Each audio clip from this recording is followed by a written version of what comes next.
Hello everyone, Tom the Dilettante here, and welcome to another episode of Comments and Libations, where I answer as many of your comments as I can in 10 minutes, give or take, while having a drink. Today's drink is going to be a bottle of Glenlivet 12-year Scotch. I'm going to have it neat today, with a splash of water to free up some of the aroma.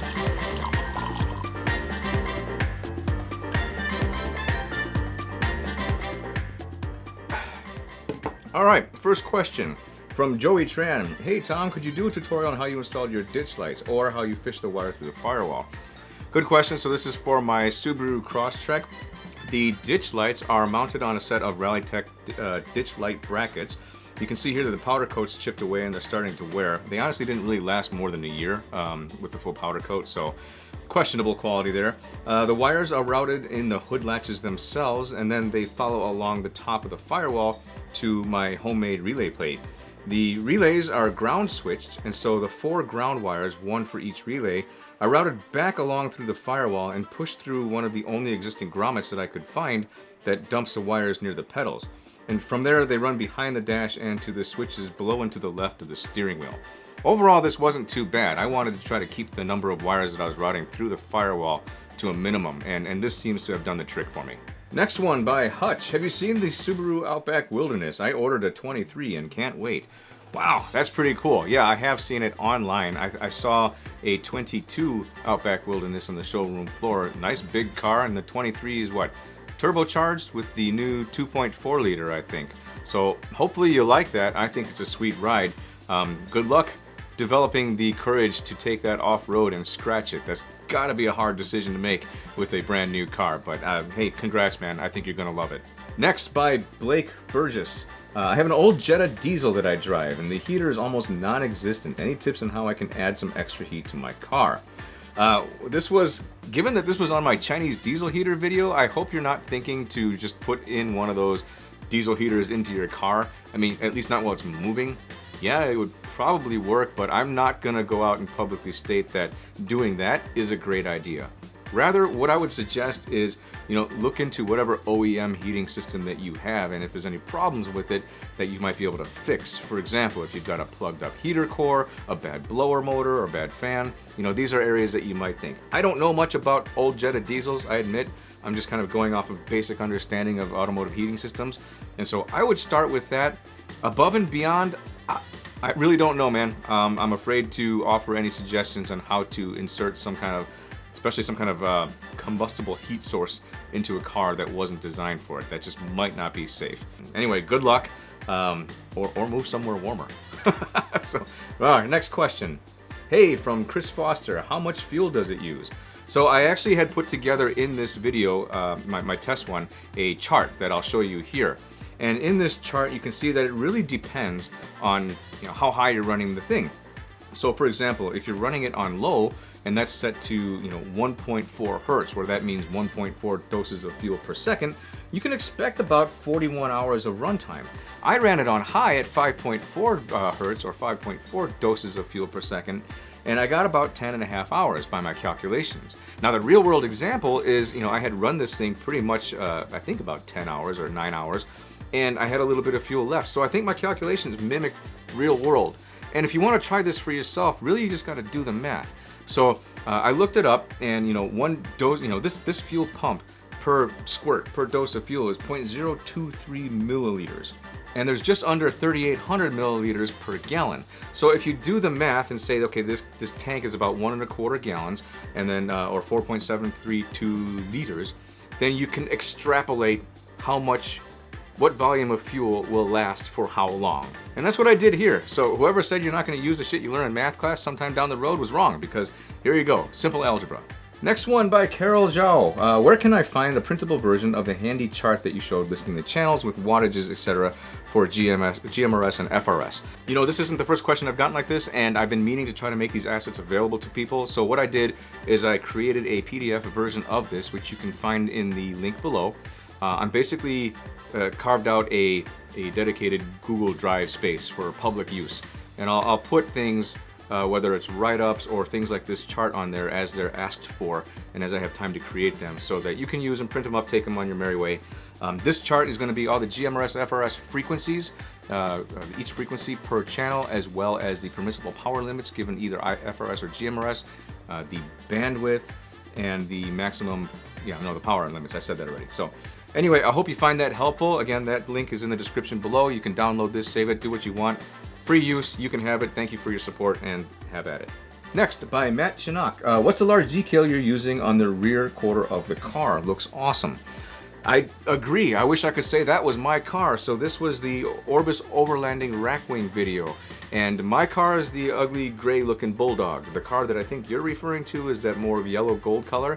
And that belongs to the founder of Orbis Overlanding. So that's his car. He has that decal of the Great Lakes, I think it is, and he got it, I asked him, from Graphix Gurus in Zeeland, Michigan. I'll put a link to their website below so that you can check them out. It's a pretty cool graphic, and vinyl is one of those things I'd love to do in my own car. I just haven't figured out what I want to do yet. So check out their site, and if you're not anywhere near that location, or if they don't service your area, then just look for custom vinyl decals. Check out the reviews, see if you can find a place that you like and trust, and then I believe the way it works is you can work with them to create a custom graphic of your liking, and they'll print it out for you. So yeah, sorry, not my car. It is cool though, I agree. Hey everyone, Editing Room Tom here, and I just noticed the damn thing went out of focus again. I guess I better learn how to use my A6600 better.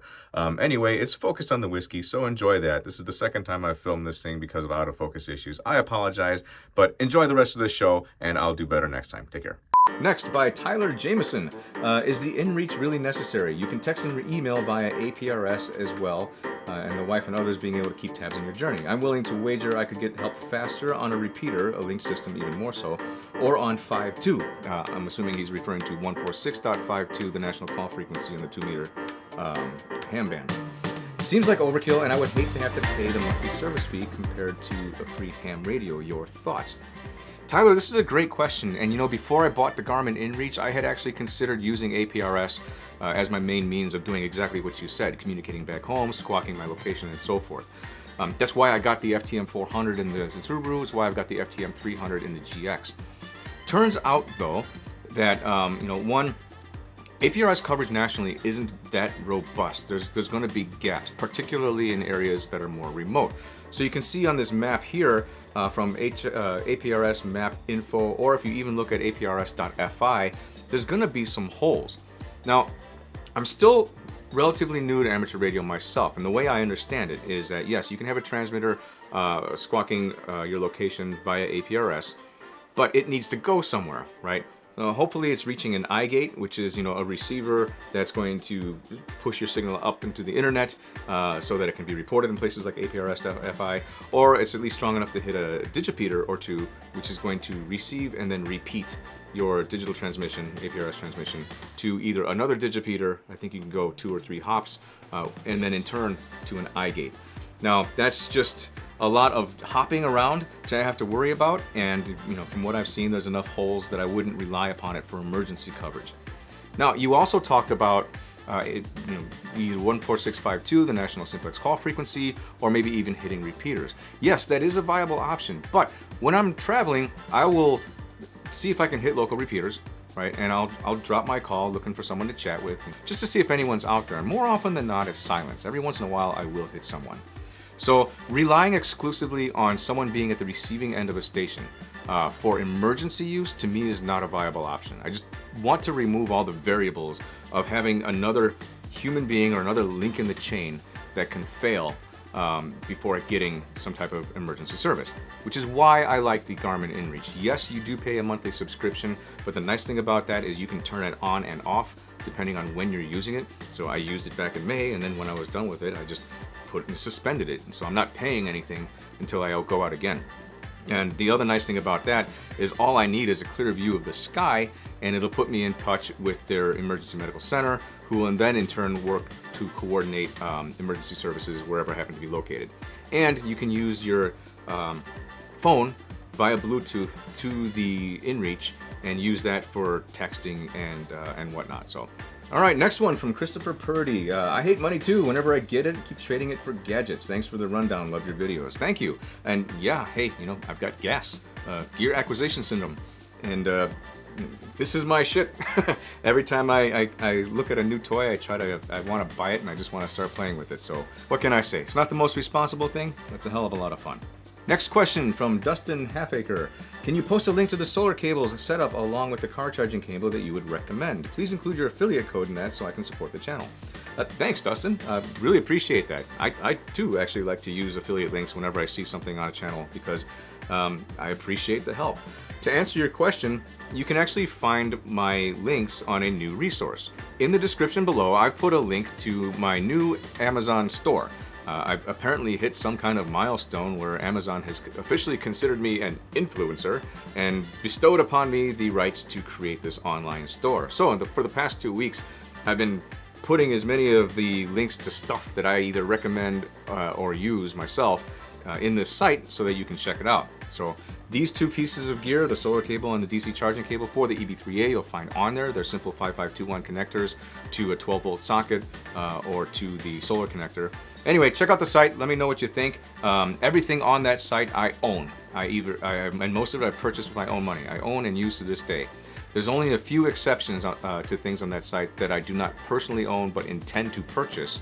And where there's a link to something that I don't yet have myself, I've made it noted in the little comments. So everything on there, I recommend. Next one by Mac. Our Crosstreks have a reputation for being noisy. Have you added sound dampening to yours? I presume the Prinsu rack is quieter than the stock bars, but I was thinking to add some sound skin or Dynamat at the same time as the Prinsu install in the inside. Yes, great question. The original bars are a little noisy. The Prinsu is probably as noisy, maybe a little bit more so. Certainly not as noisy as a roof basket. I had a basket on there that was just that was all sorts of loud. And I did end up putting some Killmat on my roof. I failed to show it on this video, but once I had the top down, I went ahead and put in some Killmat, and it's similar to Dynamat, just a little bit less expensive. You can find a link to that Killmat stuff on that store that I just mentioned. I'll also put that in the description below. It worked great. You get a little roller, put it on. All you're really doing is adding additional mass to the sheet metal so that it dampens some of the vibration, and it worked well. Since I don't have that, I do have an example. Check this out here, where I put some of this Killmat on the inside of my wife's car when I did some speakers. So this is a 2019 Crosstrek with replaced front speakers. This is what it sounds like tapping on the door without any sound deadening, without the Killmat.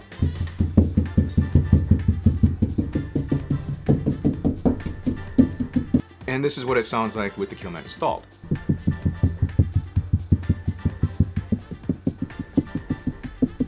So as you can see, adding that additional mass does help dampen the vibrations, and you know, I don't have a very discerning ear, but I'm willing to bet that it did help with some of the noise, especially at highway speed when you get a little bit of that resonance frequency from the wind blowing by and whatnot. I haven't done the full car yet, and I didn't wrap the hell out of the doors. Really just added a little bit of mass, dampened a little bit. Some people like to cover every square inch. I didn't go that route. Maybe if I had, I would have had more noticeable effect.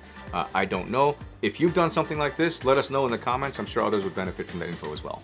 Next from Punisher, did you fix your Olight headlamp? Yeah, man, I did. There was nothing wrong with it. It was user error. Battery was in backwards. Flipped it around. We're good to go. Next from Bay, new subscriber here, great video. Does the UPS feature add stress to the battery given you're constantly charging it since it's continuously plugged in?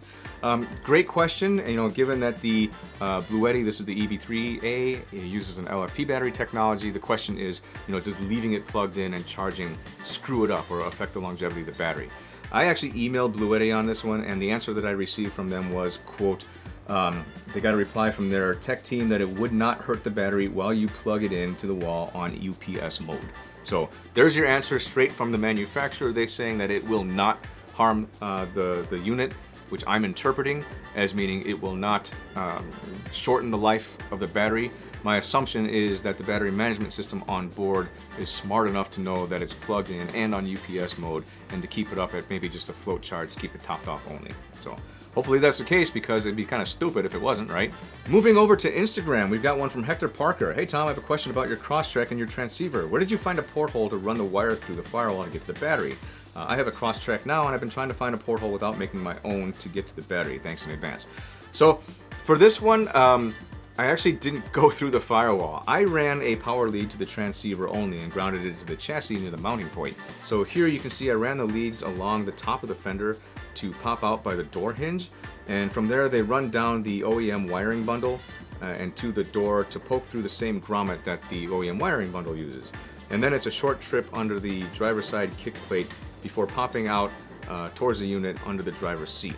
Yes, I know my car is dirty here, just bear with me here. I just tried to get some quick B-roll to illustrate how this was done.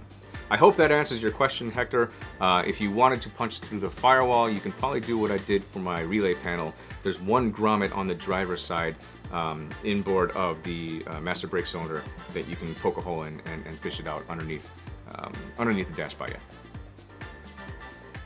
A few more from the Instagram side. Go Bear, have you ever tried Johnny Walker Blue Label blended? I have. It's very good. Dare I say it was a little overrated, but Scotch is going to be an acquired taste and personal to everyone's palate. I like mine with a little bit more bite to it personally. Not a big fan of the smoky Isla Scotches, but the blended one, yes, it tasted good. It was super smooth, but it was a little tame for my preferences. But if you like it, man, go for it. It's good stuff. FEP Labs Radio, what's up, Jim? Neat rocks or soda? Depends on the mood, man. Today, I'm doing neat with a splash of water. Last time I had a nice big old ice cube because it was hot. With soda, haven't tried it yet. I'll have to give that a shot. Go Bear, what's your day job? Would take far too long to explain here. Maybe we'll reserve that for another one. Next from Material Distractions, when and where is your next trip? Man, it can't come soon enough. I am really itching to get back out on the trails because this concrete jungle and sitting in front of a freaking screen all day, every day is just wearing on me. I'd love to go back to Colorado. I really love Utah. There's a lot of places I've left unexplored there. When? Not sure. Hopefully with you though. Next from NS Chernek, hey Tom, do you have any home automation? If so, share your setup. Not really. I haven't really dabbled into the home automation. I've got the standard consumer stuff. The Nest cameras around in and outside of the house as a security system, funneling video up to the cloud, and a smart thermostat. That's the extent of my smart home. If you've got any recommendations for what cool smart home items might be, let me know. I might just give them a shot. Lastly, from USMC Delaware, no questions, just keep up the good work and Semper Fi. Raw at USMC Delaware. Thank you for watching. Thank you for the kind words of encouragement, and stay safe out there. Thank you for your service. And yeah, I think that brings me to a close. I'm hoping this ends up around 10 minutes. I think I might have overshot it a little bit. But until the next time, this is Tom the Dilettante. I hope you enjoyed this Comments and Libations. Grab a drink for yourself and have a wonderful Labor Day weekend, because that's what it is. Take care.